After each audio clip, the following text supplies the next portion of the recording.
दरबार लगा हुआ था और अकबर राजा बैठे हुए थे, लेकिन आज उन्होंने ऐसा देखा जो उनके सामने कभी नहीं हुआ था। कुछ सैनिक बीरबल को पकड़कर लेकर आ रहे थे। जब अकबर ने देखा तो उन्होंने यकीन नहीं हो रहा था कि बीरबल को कुछ सैनिक लेकर आ रहे हैं, जबकि उन्हें ऐसा नहीं करना चाहिए। राजा अकबर पूछते हैं कि इनका क्या कसूर है जो इन्हें पकड़कर लेकर आए हो। सैनिक कहने लगे कि हमने चोरी करते हुए पकड़ा है, जबकि हमें भी यकीन नहीं हो रहा था कि बीरबल जी चोरी कर सकते हैं, क्योंकि कुछ लोगों ने उन्हें चोर बताया, इसलिए हम उन्हें पकड़कर लेकर आए हैं। राजा को यह यकीन नहीं हो रहा था कि बीरबल जी चोरी कर सकते हैं। राजा अकबर ने पूछा कि जिन लोगों ने इन पर चोरी का इल्जाम लगाया वह कहाँ पर है। सभी सैनिक कहने लगे कि वह लोग पीछे आ रहे हैं, जल्दी ही इस बात का खुलासा हो जाएगा कि बात क्या है। कुछ देर बाद वह लोग भी आ गए जो बीरबल जी को चोर समझ रहे थे। राजा अकबर ने पूछा कि क्या तुमने ने चोरी करते हुए देखा है। तभी सभी ने कहा कि हाँ, हमने ने चोरी करते हुए देखा है। उसके बाद राजा ने बीरबल से पूछा कि यह मामला क्या है, मुझे कुछ समझ में नहीं आ रहा है। क्या आपको चोरी करने की क्या आवश्यकता थी? बीरबल जी कहते हैं कि यह भी नहीं जानता कि यह लोग ऐसा क्यों कह रहे हैं, जबकि मैंने चोरी नहीं की। बीरबल जी एक कपड़े की दुकान पर खड़े हुए थे, तभी वहीं पर एक कपड़ा नीचे गिर गया था जिसको बीरबल जी उठा रहे थे। तभी लोगों ने समझा कि वह कपड़े की चोरी कर रहे हैं। अब राजा को बात समझ में आ गई थी कि बीरबल चोरी नहीं कर सकते हैं, इसलिए उन्होंने कहा कि वह तो कपड़ा वापस कर रहे थे। लोगों ने कहा कि हमें लगा कि वह चोरी कर रहे हैं, इसलिए हमने कुछ सैनिकों को वहां पर बुला लिया और इस बात के लिए कहा। जब राजा अकबर ने कहा कि बीरबल को छोड़ दिया जाए, तब सैनिकों ने राजा बीरबल को छोड़ दिया और इस प्रकार सभी लोग वापस चले गए। अब उन्हें पता चल चुका था कि बीरबल जी चोरी नहीं कर रहे थे। इस प्रकार अकबर की वजह से आज बीरबल जी को मुसीबत से बचा लिया गया था। इस तरह बीरबल जी ने अकबर से कहा कि आज आपकी वजह से ही मुझे बचाया गया, नहीं तो वह लोग तो मुझे चोर समझ रहे थे। तभी अकबर ने कहा कि आपने काम ही ऐसा किया था जिसकी वजह से उन्हें लग रहा था कि आपने चोरी की है, जबकि उन्हें ऐसा नहीं सोचना चाहिए था। बीरबल ने राजा से कहा कि आपकी मदद से आज ऐसा हुआ था। मुझे यकीन नहीं हो रहा है कि लोग कुछ भी समझ सकते हैं। अकबर कहते हैं कि अब आपको चिंता करने की जरूरत नहीं है। अब सभी लोग वापस चले गए हैं। उसके बाद बीरबल भी वापस चले गए थे। एक दिन बादशाह अकबर अपनी पत्नी के साथ उनके साथ कुछ झगड़े कर रहे थे। यही बात करते करते उनकी पत्नी ने बादशाह अकबर से कहा था, आप हर वक्त बीरबल की ही बातें करते हैं, लेकिन कभी कभी दूसरे को मौका नहीं देते, आखिर ऐसा क्यों है? बादशाह अकबर ने जवाब में कहा, एक राजा को सबसे बेहतरीन वजीर की सलाह लेनी चाहिए और उसकी बातें जरूर माननी चाहिए, और बीरबल मेरा सबसे बेहतरीन और समझदार वजीर है, इसलिए मैं हमेशा उसकी बात करता हूँ। लेकिन मानसिंह मेरा भाई भी तो आपका एक वजीर है, लेकिन आप उसकी बातें तो नहीं करते और ना ही उसे कुछ करने का मौका देते हैं। उसे भी कम से कम कुछ करने का मौका दें ताकि वह खुद को साबित कर सके। बादशाह की पत्नी ने अकबर बादशाह से की गुजारिश। ऐसे में बादशाह अकबर ने अपनी पत्नी से कहा, ठीक है, मैं दोनों एक साथ ईरान के दौरे पर रवाना हुआ हूँ। उस दौरे में यह साबित हो गया कि दोनों में से सबसे अधिक बुद्धिमान और काबिल कौन है। जैसे ही अगला दिन हुआ, सब दरबार में पधारे। दरबार में बादशाह अकबर ने मानसिंह और बीरबल को बुलाया। मानसिंह और बीरबल दोनों यहाँ मेरे पास आओ। दोनों बादशाह अकबर के पास गए और उन्होंने पूछा, क्या बात है जहाँ पनाह, हम आपके लिए क्या कर सकते हैं? मैं चाहता हूँ कि आप दोनों ईरान के दौरे पर जाएं और वहाँ अपना संदेश पहुँचाएं। जी हुजूर, जैसा आप कहें, हम ईरान के दौरे पर जरूर जाएं और आपका संदेश वहां तक पहुंचाएंगे, मानसिंह ने बादशाह अकबर से कहा। वही बीरबल ने अकबर बादशाह से पूछा, हमें ईरान कब जाना होगा? तुम्हें कल ही ईरान के लिए छोड़ना होगा, बदतमीज अकबर ने दिया जवाब। अगले दिन ही मानसिंह और बीरबल ईरान के लिए निकले। उन्हें ईरान पहुंचते पहुंचते बहुत अधिक समय लगा, लेकिन अंत में ईरान पहुंच ही गया। ईरान की किताब में ही उन्हें वहां के राजा के रूप में पेश किया गया है। राजा ने दोनों को देखकर कहा, आओ आओ, मैं तुम दोनों का ही इंतजार कर रहा था। राजा मानसिंह और राजा बीरबल, आप दोनों का यहाँ स्वागत है। आप दोनों बादशाह अकबर के खास हैं और आप दोनों हमारे भी सबसे खास मेहमान हैं। आपका बहुत बहुत साहसी यहाँ बादशाह अकबर का एक पैगाम लेकर आए हैं। दोनों ने ईरान के राजा से कहा। अच्छा, जरा लेकर आओ, क्या है वह पैगाम, हम इसे पूछते हैं, राजा ने कहा।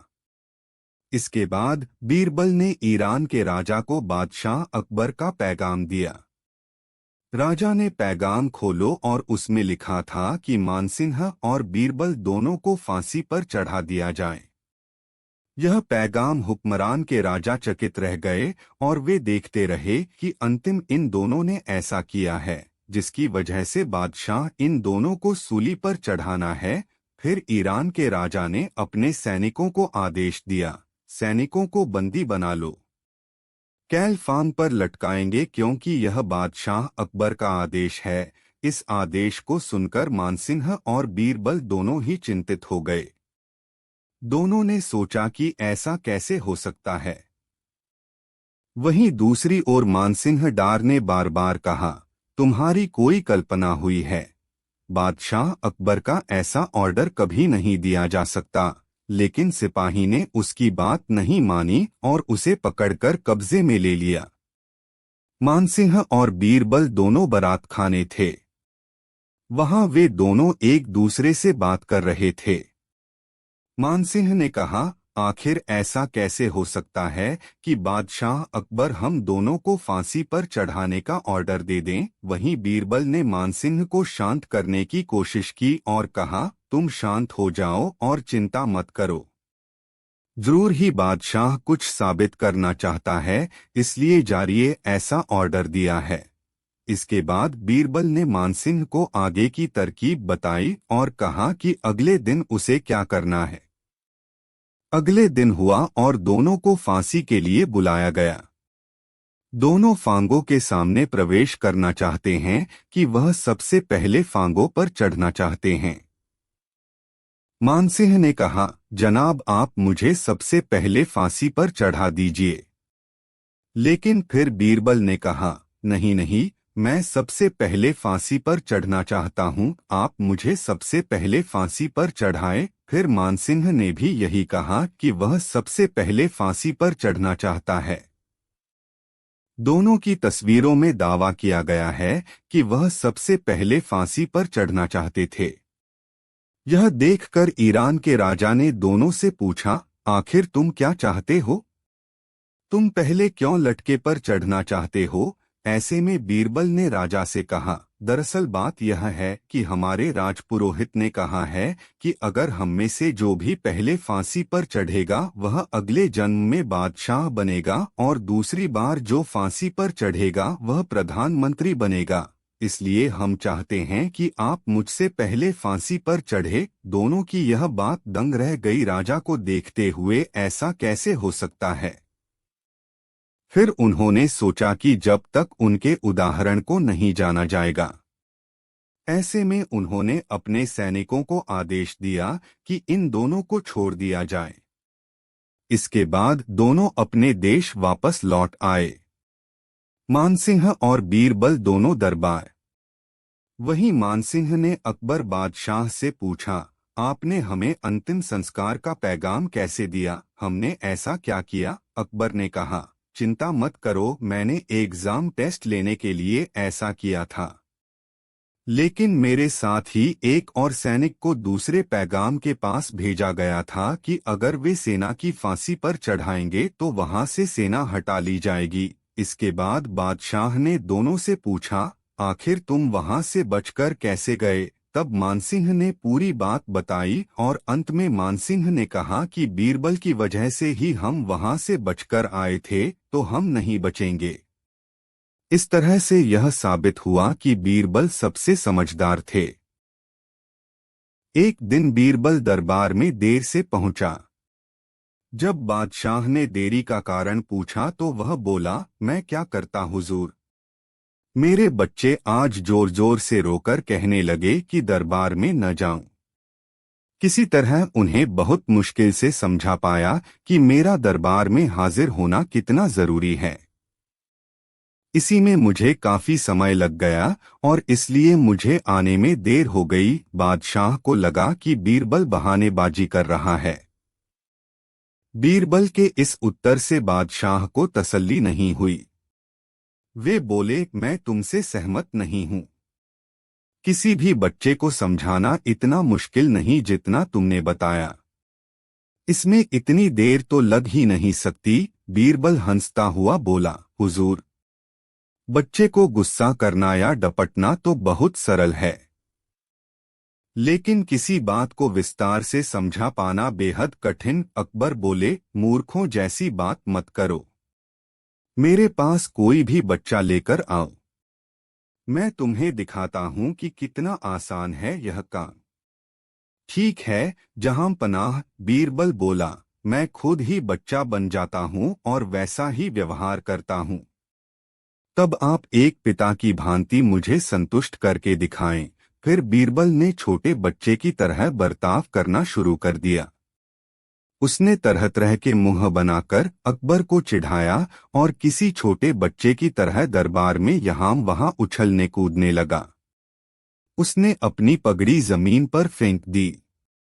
फिर वह जाकर अकबर की गोद में बैठ गया और लगा उनकी मूंछों से छेड़छाड़ करने।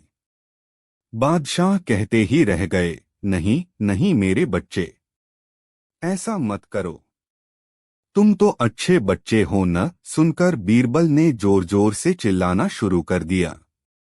तब अकबर ने कुछ मिठाइयां लाने का आदेश दिया, लेकिन बीरबल जोर जोर से चिल्लाता ही रहा। अब बादशाह परेशान हो गए, लेकिन उन्होंने धैर्य बनाए रखा। वह बोले, बेटा, खिलौनों से खेलोगे? देखो कितने सुंदर खिलौने हैं।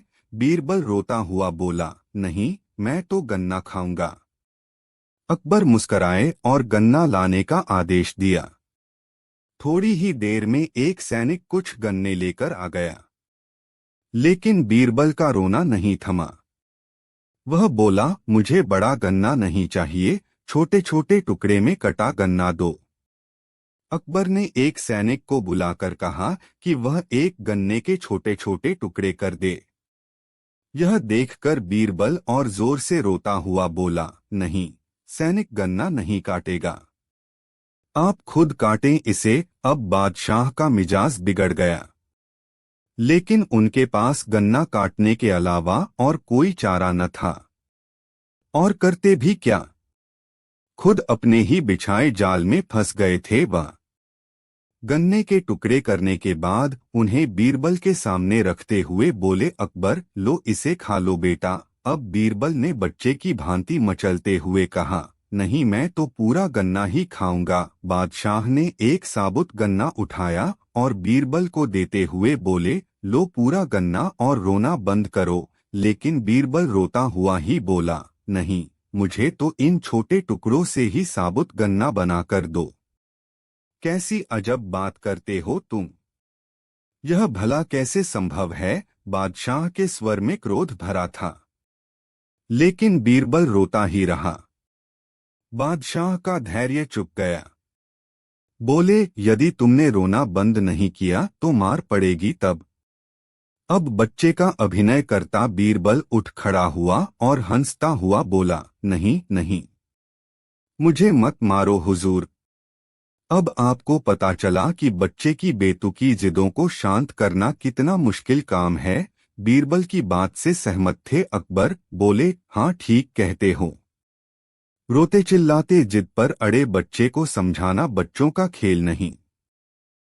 अकबर और बीरबल आपस में बात कर रहे थे। तभी अकबर ने कहा कि हमारे साथ तुम्हें एक जगह पर चलना होगा, वह जगह बहुत अच्छी है। बीरबल जी ने कहा कि पहले तो आप हमें कहीं भी नहीं लेकर गए ले, बट आज हमें कहाँ ले जाना चाहते हैं? अकबर ने कहा कि एक पुराने दोस्त हैं, हमें उनके पास जाना है और किसी बात पर चर्चा करनी है। अगली सुबह होते ही अकबर और बीरबल दोनों साथ में चलते हैं। किसी को इस बात की खबर नहीं थी कि वह दोनों कहाँ गए हैं और कोई भी उनकी वेशभूषा से नहीं जान सकता था कि वह अकबर और बीरबल है। वह अपने दोस्त के यहाँ पर पहुंचे। दोनों ने अपनी वेशभूषा बदल रखी थी, इसलिए उनके दोस्त को पहचानना भी बहुत मुश्किल हो रहा था कि वह दोनों कौन है। वह दरवाजे पर खड़े हुए थे और कह रहे थे कि हमें उनसे मिलना है। वह कहता है कि मैं ही आपसे बात कर रहा हूं जिसे आप देखना चाहते हैं। वह दोनों कहने लगे कि हम आपको बहुत समय से जानते हैं और यहाँ से गुजर रहे थे, इसलिए आपसे मिलने के लिए आ गए। वह आदमी कहता है कि आप काफी दूर से आए हैं, इसलिए अंदर चलकर बात करते हैं। बट वह आदमी उन दोनों को बिल्कुल भी पहचान नहीं पा रहा था। वह कह रहा था कि मैं आपसे कब मिला हूँ मुझे खुद भी याद नहीं है। फिर उन्होंने अपनी वेशभूषा दिखाई और उसके बाद पता है कि हम दोनों अकबर और बीरबल हैं। तब वह समझ गया, आप अकबर हैं, मैं जानता हूँ कि आप एक राजा है। बट वह आदमी कहने लगा कि आप मुझे बुला सकते थे, मैं तो बहुत छोटा आदमी हूँ, आप मेरे घर पर मुझसे मिलने आए, यह तो बहुत बड़ी बात है। तभी अकबर ने कहा कि आप हमारे बहुत पुराने दोस्त हैं, हम बचपन से दोस्त हैं, लेकिन इस बात की खबर किसी को भी नहीं थी। बीरबल ने कहा कि आप दोनों बहुत अच्छे दोस्त हैं, मुझे भी इस बारे में बिल्कुल पता नहीं था। बीरबल जी की आवाज सुनकर वह आदमी कहने लगा कि मैं आपके बारे में जानता हूँ, आप बहुत ही महान व्यक्ति हैं जो दूसरों की समस्याएं बहुत जल्दी ही सुलझा देते हैं। कुछ देर बात करने के बाद अकबर और बीरबल के लिए उन्होंने खाना बनवाया और वहीं पर उन्हें भोजन करवाएं। अपने दोस्त के साथ भोजन करके बहुत खुश हो रहे थे। उन्हें लग रहा था कि आज ही जीवन की हर खुशी मिल गई है, जिसके लिए शायद वह कभी भी सोच नहीं सकते थे।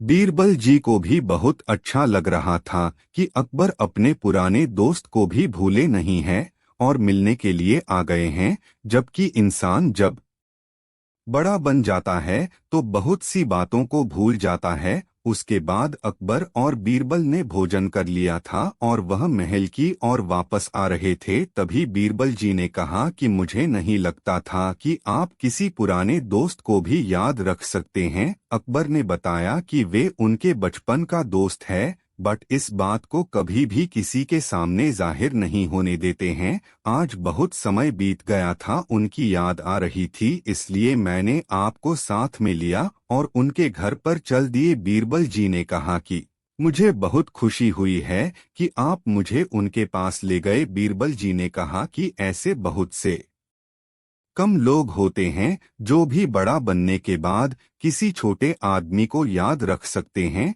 जबकि बहुत से लोग तो भूल जाते हैं। अकबर ने कहा कि ऐसा नहीं होना चाहिए, हमें हमेशा सबको याद रखना चाहिए, चाहे वह बड़ा हो या छोटा। इस तरह की बातें करते हुए दोनों महल आ चुके थे।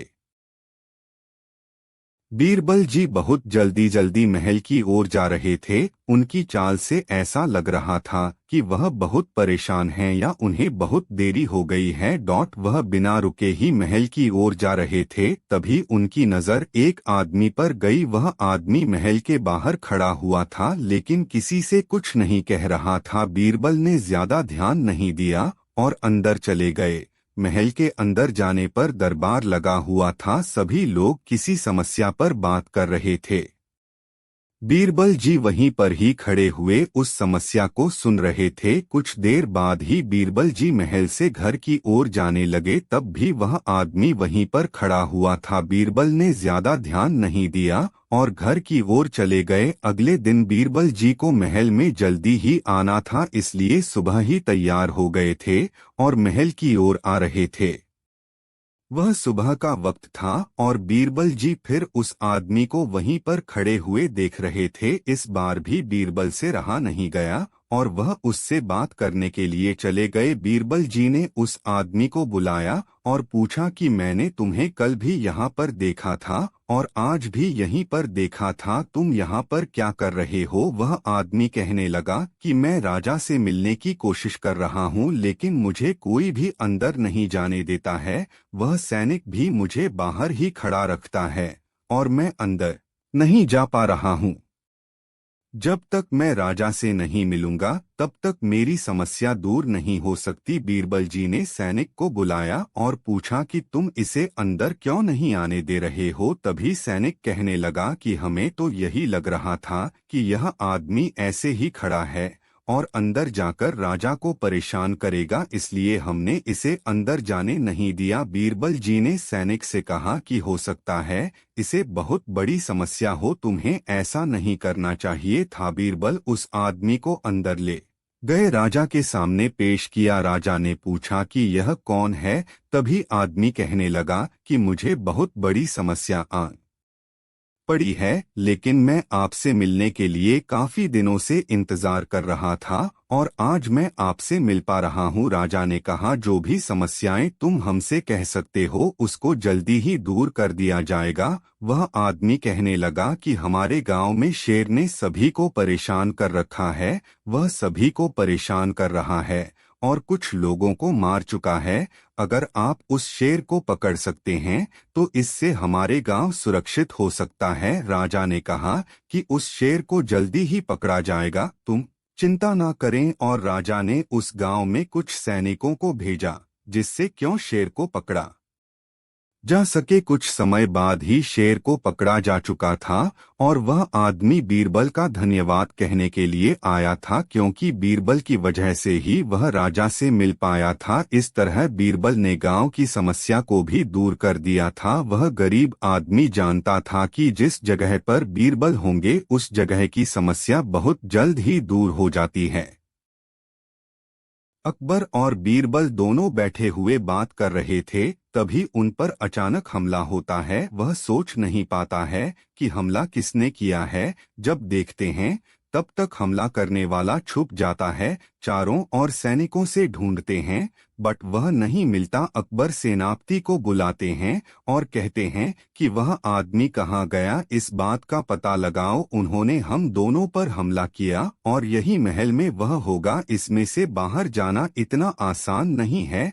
तभी सेनापति ने अपने सैनिकों को बुलाया और उस आदमी का पता लगाने को कहा जिसने दोनों पर हमला किया था। अकबर ने बीरबल से कहा कि ऐसा कैसे हो सकता है कि कोई महल में आए और हम पर हमला करके वापस चला जाए। मुझे तो इस बात पर बिल्कुल भी यकीन नहीं हो रहा है कि वह इस महल में कैसे आया होगा। तभी बीरबल जी ने कहा कि वह महल के अंदर का ही आदमी है, बाहर से नहीं आया है। बीरबल ने कहा कि हम इस बात का जल्दी पता लगाना होगा, वह हमला करने वाला है, इस महल के अंदर अभी भी घूम रहा है। सेनापति ने बहुत खोजबीन की बट उन्हें बिल्कुल भी यह पता नहीं लगा कि वह हमला करने वाला कहाँ से आया और कहाँ चला गया। तभी उन्होंने देखा कि कुछ कपड़े पड़े हुए हैं और यह वही कपड़े थे जो वह पहन रहा था। बीरबल ने अकबर से कहा कि वह हमला करने वाला यहीं पर रहता है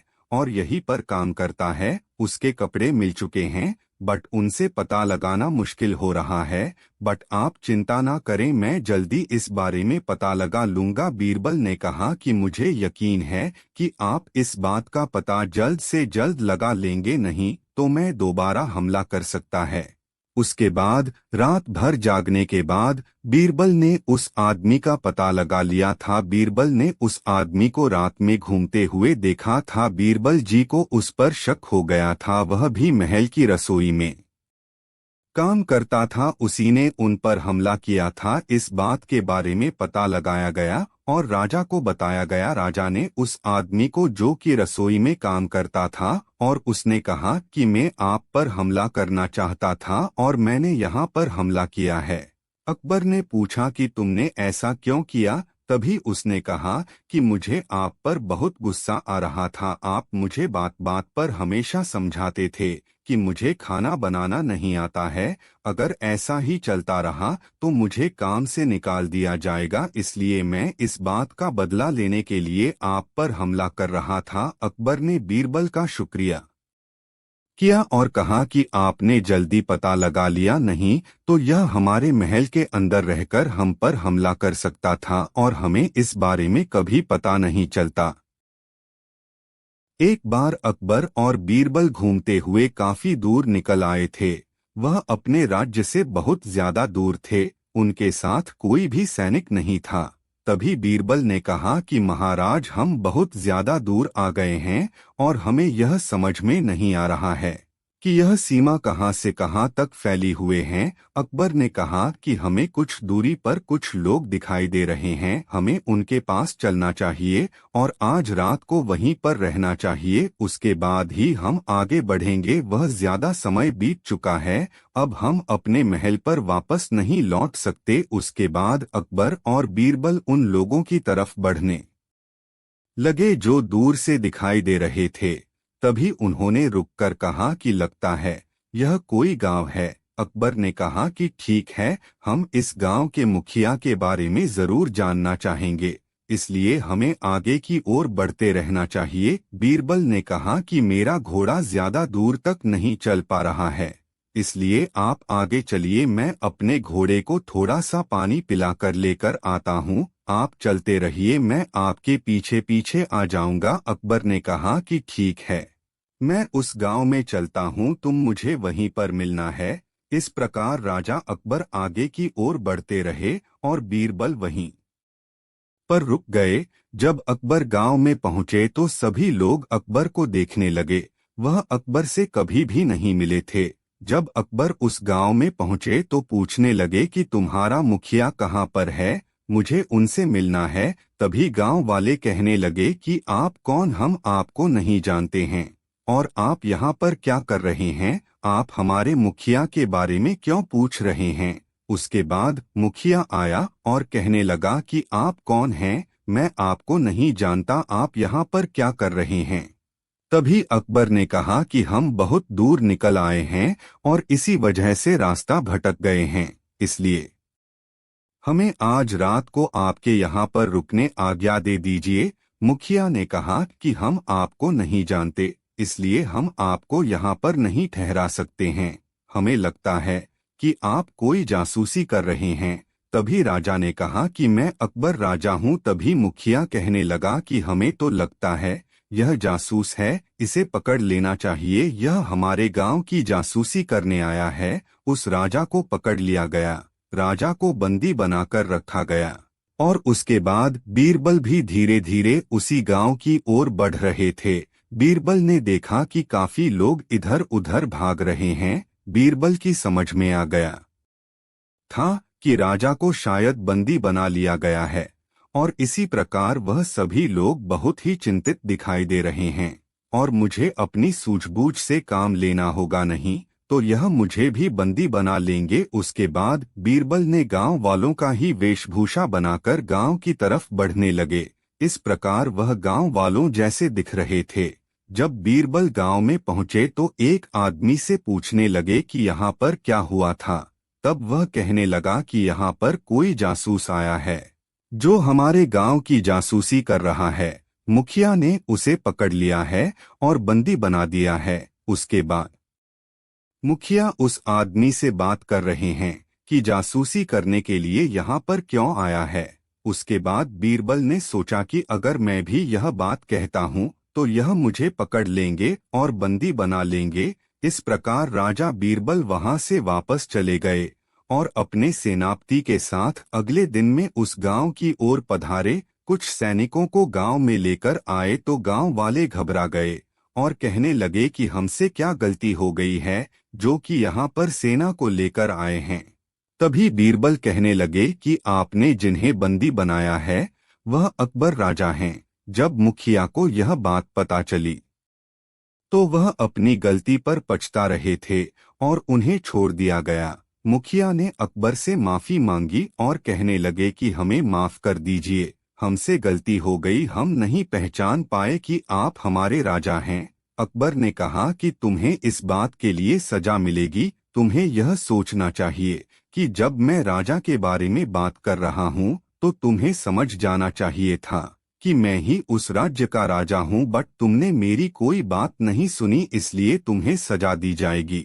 उसके बाद बीरबल वहां पर पहुंच गए और कहने लगे, महाराज जी, हमें इन्हें सजा नहीं देनी चाहिए, इनसे गलती हो गई है, यह आपको पहचान नहीं पा रहे थे, इसी वजह से आपको बंदी बना लिया गया। अकबर ने कहा कि जब मैंने बहुत बार कहा कि मैं राजा हूँ तभी यह सुनने को तैयार नहीं थे।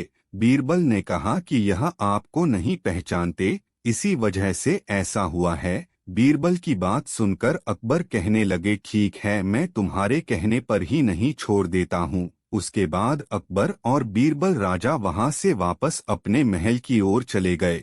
बीरबल ने अपनी चालाकी से राजा को बचा लिया और मुखिया को भी सजा होने से उन्होंने बचा लिया, तो उन्होंने अपनी सूझबूझ के परिणाम से यह सब कुछ किया था। अगर हम अपनी सूझबूझ का सही प्रयोग समय आने पर करते हैं तो इससे सभी को फायदा होता है, इसलिए आपको भी ऐसा ही करना चाहिए। कहानी का मोरल, जिससे आप अपनी समझ का सही प्रयोग कर पाए और आपसे कभी भी गलती न होने पाए। यह कहानी हमें यही बताते हैं कि आप अपनी सूझबूझ कर प्रयोग समय आने पर जरूर करें। आज अकबर ने सभी को साथ में चलने के लिए कहा था। अकबर ने कहा कि मुझे ऐसा लगा है कि आप सभी महल में काफी बोर हो गए हैं, आज हमारा मन सभी के साथ घूमने के लिए कर रहा है इसलिए मैंने सभी को बुलाया है। सभी ने कहा कि यह बात बहुत अच्छी है। सभी खुश थे, मगर अभी तक बीरबल कहीं भी नजर नहीं आ रहे थे। सभी ने कहा कि देखिए महाराज, हम सभी यहाँ पर आ गए हैं मगर अभी तक बीरबल जी नहीं आए हैं। अकबर इस बात को जानते थे कि बीरबल जरूर आएंगे, मगर वह अभी तक क्यों नहीं आए हैं, अभी तक उन्हें आ जाना चाहिए था। तभी सामने से बीरबल जी आते हैं। सभी कहते हैं कि हम सभी को आपने बहुत इंतजार कराया है। अकबर ने कहा कि आप बहुत देरी से आए हैं, जबकि यह बात हमें पसंद नहीं है। बीरबल जी कहते हैं कि मुझे माफ करिए, मैं आपके काम से ही रुक गया था, इसलिए देरी से आया हूँ। अकबर ने पूछा कि आप किस काम की बात कर रहे हैं। बीरबल कहते हैं कि आपने मुझे एक बकरी लाने को कहा था। बकरी का नाम सुनकर अकबर समझ जाते हैं। उसके बाद सभी से कहते हैं कि अब सभी हमारे साथ चलिए, काफी समय हो गया है। सभी अकबर के साथ चलते हैं। अकबर कहते हैं कि आज सभी का मन हमारे साथ में जरूर लगेगा, हम काफी समय से साथ में कहीं नहीं गए हैं, आज मौका मिला है कि सभी साथ में जा रहे हैं। बीरबल जी कहते हैं कि यह अचानक ही बाहर जाने की योजना आपने कैसे बनाई है। अकबर कहते हैं कि आपको हमारे साथ में चलना है, तभी आपको पता चल जाएगा। अब बीरबल कुछ समझ रहे थे मगर कुछ भी पूछ नहीं रहे थे। सभी जब पहुंच गए तो बीरबल ने कहा कि हम सभी बहुत दूर आ गए हैं, अब हमें ज्यादा दूर तक नहीं आना चाहिए, हम अपने महल से काफी दूर निकल आए हैं।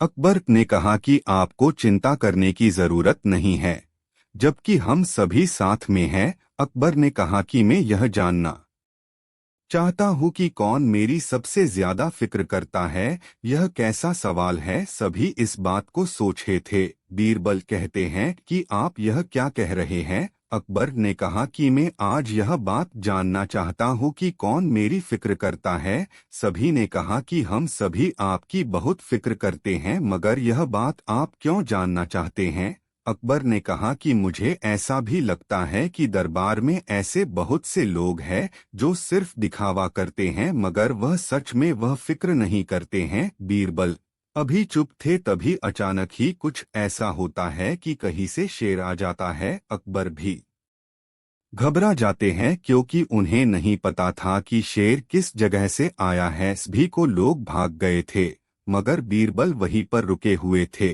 बीरबल ने शेर से अकबर को बचाया था। इस तरह आज अकबर को पता चल गया था कि बीरबल ही उसके सच्चे साथी है, बल्कि सभी शेर को देखकर भाग गए थे, जबकि उनके कहने में वह अकबर को बहुत मानते हैं मगर कोई भी उनकी जान बचाने नहीं गया था। इस तरह बीरबल ने कहा कि आपको आपने ध्यान रखना चाहिए। अकबर कहते हैं कि जब तक तुम साथ में हो तो मुझे कुछ भी नहीं हो सकता है।